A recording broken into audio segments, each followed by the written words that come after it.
Des bruits de guerre, l'Ukraine, la Russie, je ne crois pas. Je n'ai pas vu les infos là-dessus, mais je ne crois pas que c'est changé. Israël, attaqué et massacré avec le Hamas. On dirait, la réponse n'est pas super, non. La guerre n'est pas super. Continuons de prier pour la paix. Tout ça pour dire que la réponse apportée dans ce monde ne protège pas, ne comble pas, ne rassure pas. Seule la réponse de Dieu est efficace et une réponse divine est importante à apporter. Nous sommes missionnés pour cela. Vas-tu apporter la réponse divine à ceux qui sont autour de toi en 2024 ?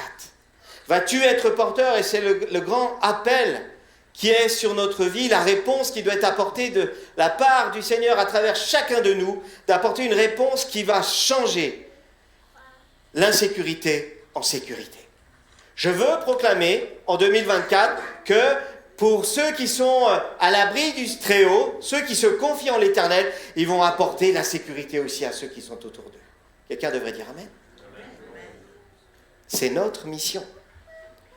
Nous avons sur notre cœur d'être une église qui sort de ses murs, qui ne s'enferme pas dans des locaux ou juste dans des réunions, mais qui va apporter. Et c'est pour ça que nous sommes au marché, que nous sommes sur au coin de la ville de Saint-Malo.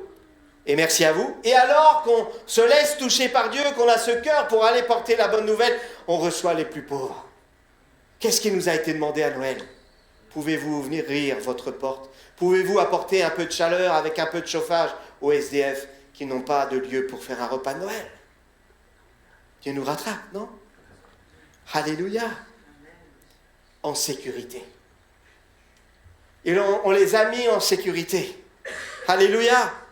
Dans un monde où tous les échos de guerre, on entend des échos de guerre, des pensées suicidaires, et notamment chez les plus jeunes de plus en plus, tant de problèmes retentissent, une seule réponse. Une réponse inégalée doit résonner dans ce monde, c'est celle de Jésus. Jésus. Il n'est pas simplement une réponse parmi tant d'autres. Et attention, nous sommes avertis dans les temps de la fin que certains auront même des penchants pour les sectes.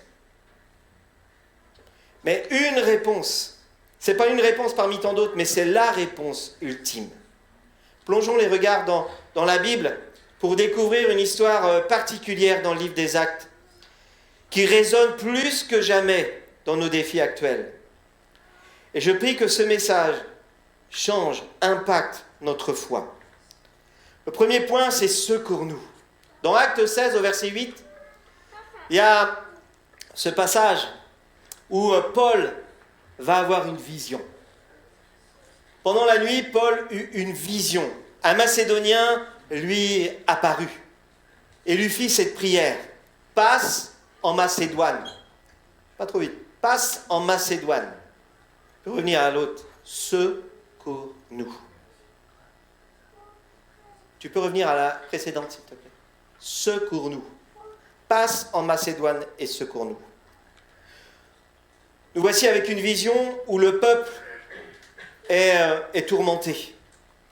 Et Dieu parle à Paul à travers une vision où il voit ces hommes qui sont dans le désespoir.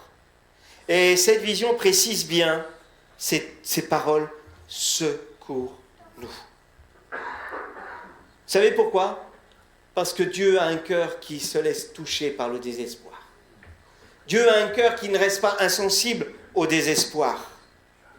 Un cœur pour apporter du secours de la part du Seigneur.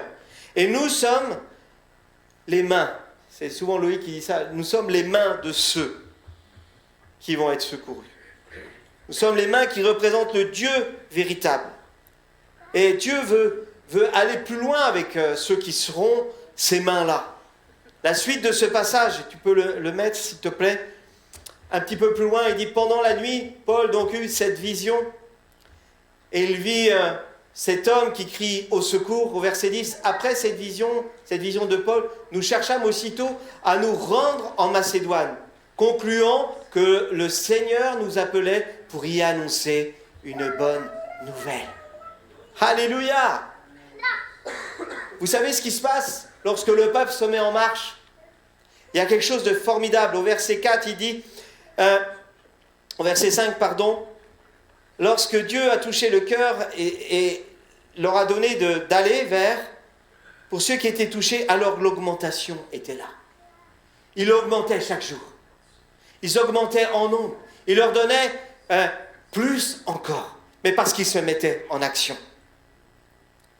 Pour nous, au moment où nous nous sommes repentis du péché, nous avons mis notre confiance dans l'œuvre achevée de Christ. Nous avons été transformés du royaume des ténèbres au royaume de son Fils bien-aimé. Ce transfert a été opéré une fois pour toutes à l'initiative de Dieu. Et nous pouvons donc être sûrs que rien ne pourra nous séparer de l'amour de Dieu. Alléluia! Alors,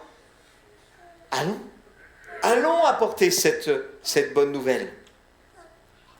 Rien ne pourra nous séparer de l'amour manifesté en Jésus-Christ, notre Seigneur.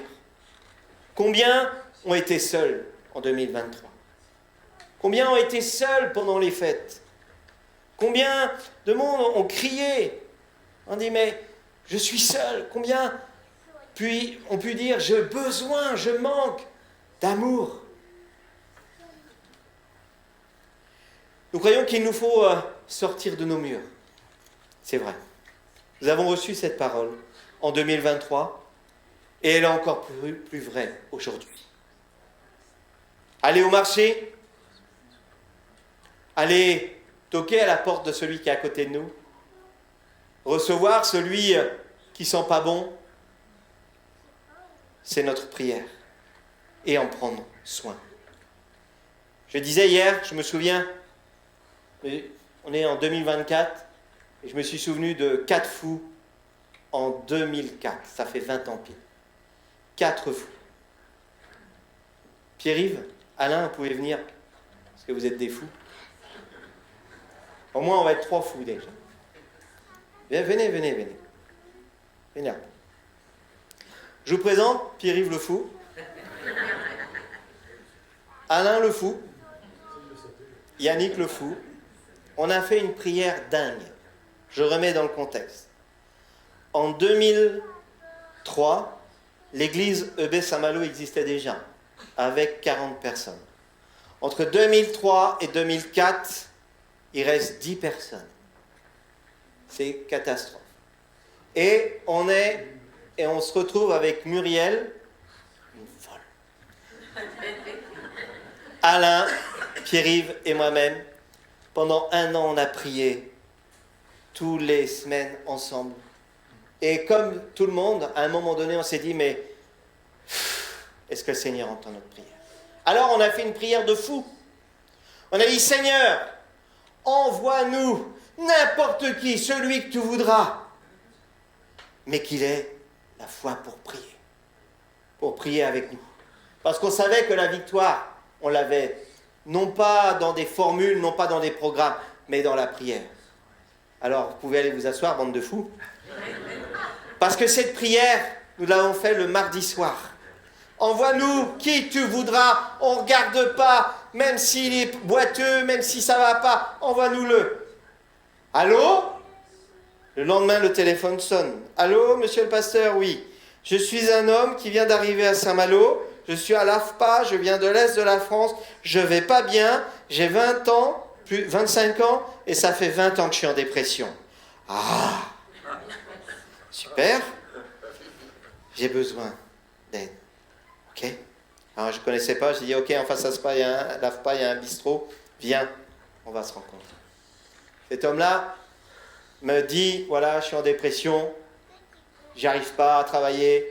Ma vie est un chantier permanent. Mais j'aime prier. Waouh.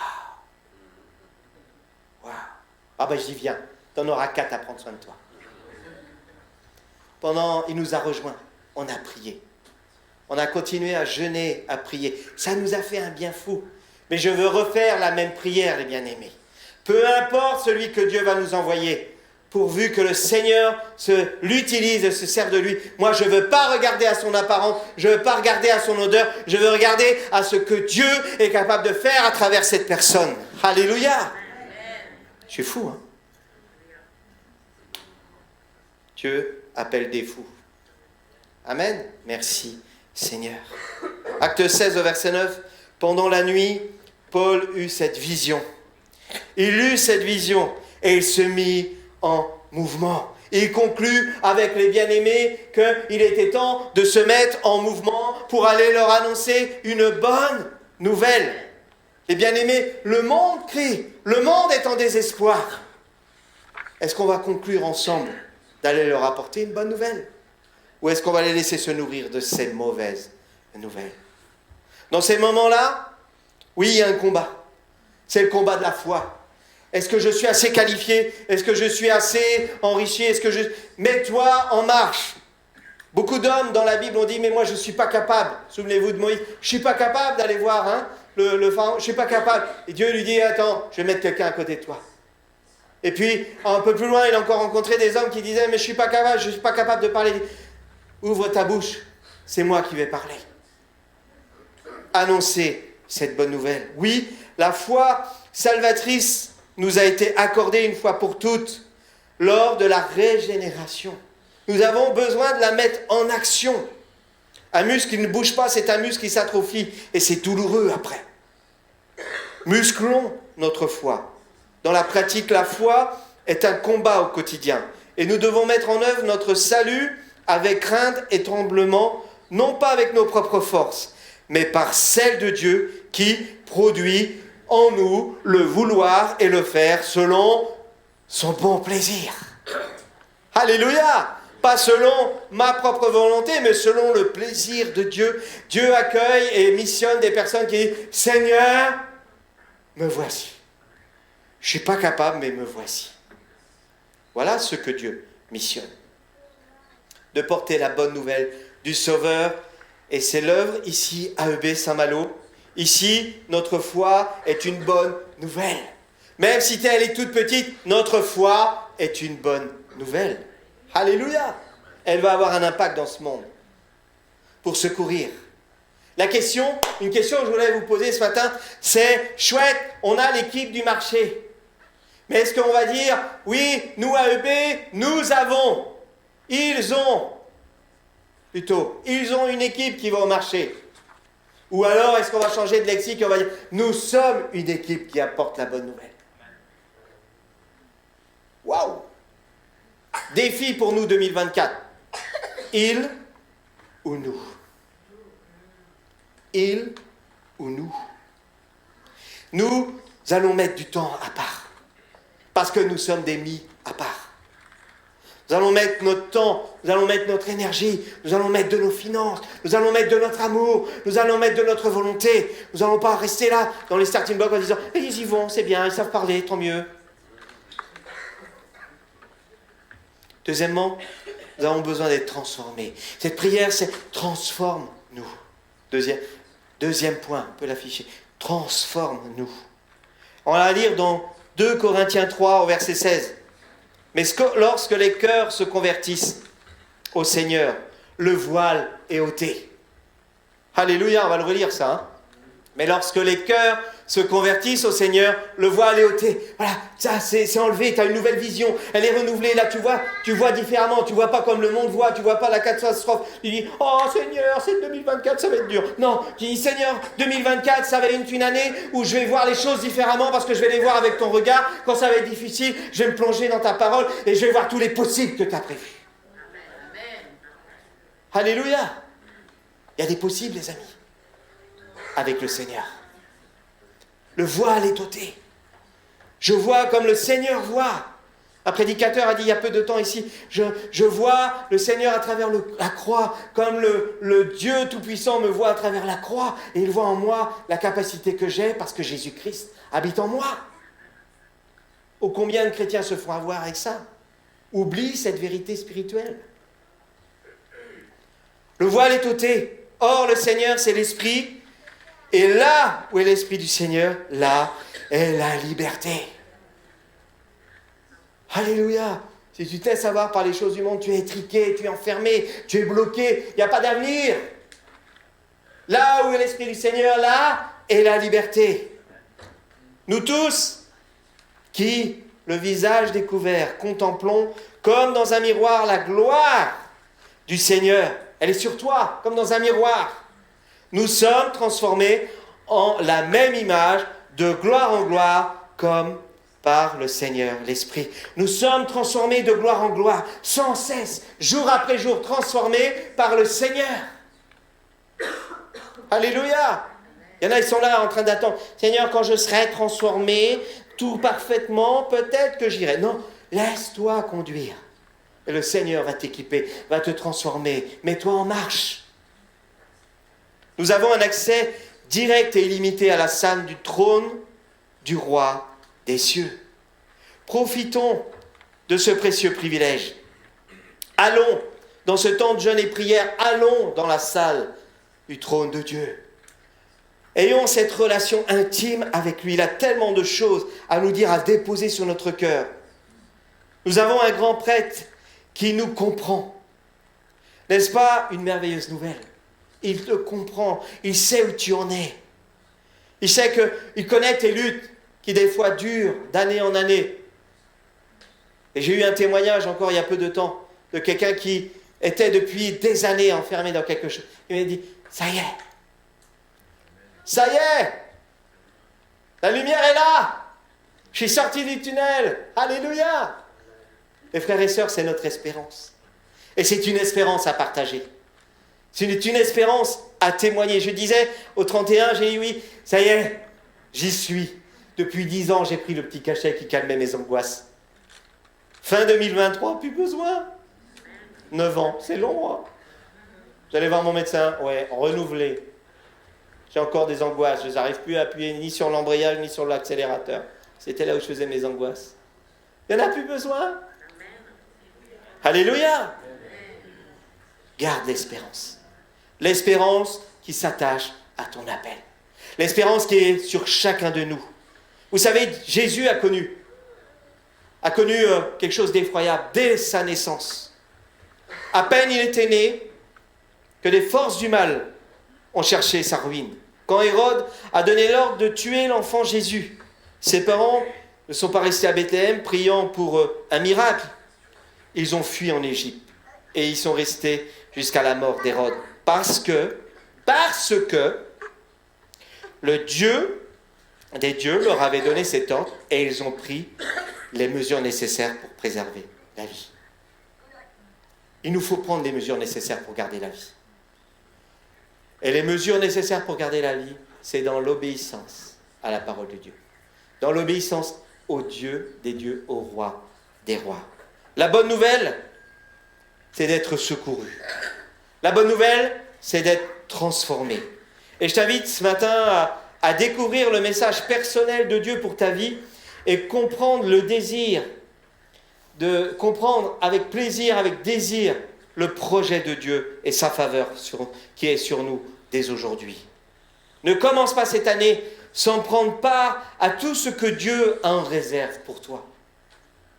Il a des choses en réserve pour chacun de nous.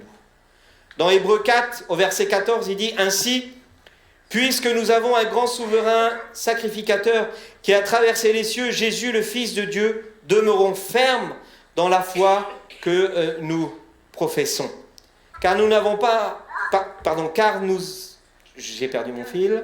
Car nous n'avons pas un souverain sacrificateur qui ne puisse compatir à nos faiblesses. Au contraire, écoutez bien, il a été tenté comme nous, en toutes choses, sans commettre de péché. Approchons-nous donc avec assurance du trône de la grâce, afin d'obtenir miséricorde et de trouver grâce pour être secourus dans nos besoins. Alléluia! Nous avons la joie et le privilège, lorsque nous approchons de Dieu, de pouvoir goûter au secours qui nous vient de l'Éternel. Et la bonne nouvelle encore aujourd'hui, c'est que ce secours est là pour nous et il est pour ceux qui sont autour de nous. Pour tes voisins, pour tes collègues, pour ta famille. Le dernier point, important, soyez réconciliés avec Dieu. que 2024 soit une année de réconciliation. Le secours nous vient de Dieu. Il nous vient de Dieu parce qu'il nous a réconciliés avec lui. Nous avons besoin de cette réconciliation. Dans 2 Corinthiens au verset 4, « Ainsi donc, puisque par la bonté de Dieu, nous avons ce ministère de la réconciliation. » Alléluia. Tu avais pris conscience de ça? Tu as reçu le ministère, peut-être pour nous c'est un mystère, mais c'est le ministère de la réconciliation. Nous ne perdons pas courage. Nous rejetons les actions honteuses qui se font en secret. Pesez bien toutes ces paroles. Nous ne nous conduisons pas avec ruse et nous ne falsifions pas la parole de Dieu. Au contraire, en faisant connaître clairement la vérité, nous nous recommandons à toute conscience d'homme devant Dieu.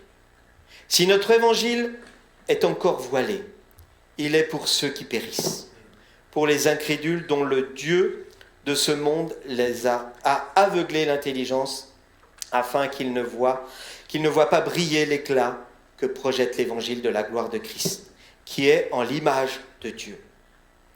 Nous ne nous prêchons pas à nous-mêmes, c'est Jésus-Christ le Seigneur que nous prêchons. Nous ne nous déclarons vos serviteurs à cause de Jésus. En effet, le Dieu qui a ordonné que la lumière brille du sein des ténèbres a aussi fait briller sa lumière dans notre cœur pour faire resplendir la connaissance de la gloire de Dieu dans la personne de Jésus-Christ. Nous portons ce trésor dans des vases de terre, afin que cette puissance extraordinaire soit attribuée à Dieu et non à nous. Nous sommes pressés de toutes parts. Je reviens juste, nous sommes des vases de terre. Chouette. Parce que bien souvent, nous nous trouvons misérables. Pour ma part, en tout cas, des fois, je suis là en me disant, mais... Même pour le ministère, souvent, je dis, mais pourquoi moi, Seigneur? On est là avec nos pourquoi. On se trouve bien misérable, bien imparfait. On pourrait dire encore dans nos prières, suis-je digne, Seigneur, de toi? Ben oui. Ben oui. Parce que Dieu nous voit à travers Christ. Et il a tout accompli pour moi.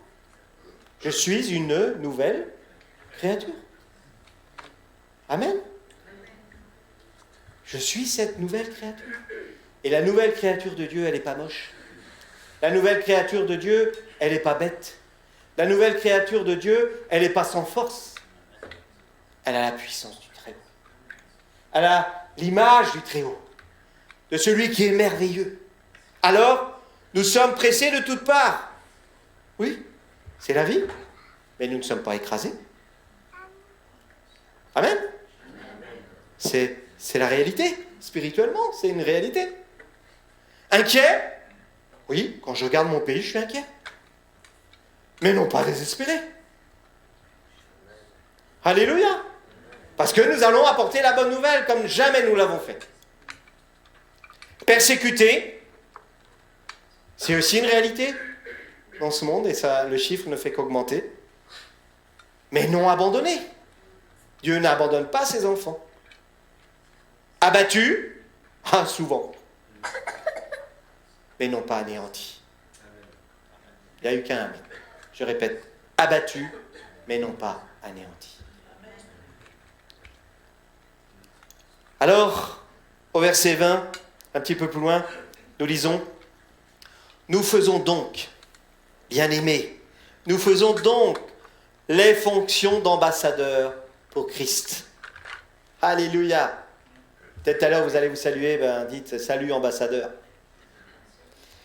Faisons donc fonction d'ambassadeurs pour Christ, comme si Dieu exhortait par nous. Nous vous en supplions au nom de Christ. Soyez réconciliés avec Dieu. Celui qui n'a point connu le péché, il l'a fait devenir péché pour nous, afin que nous devenions en lui justice de Dieu. afin que nous devenions en lui justice de Dieu, que nous apportions ce qui est juste, que nous goûtions à ce qui est juste d'en haut, qui vient d'en haut et qui nous fortifie, mais aussi que nous donnions à ceux qui sont autour de nous la justice de Dieu. Dans un monde injuste, apporter la justice, c'est quelque chose qui touche au cœur, c'est quelque chose qui change la vie.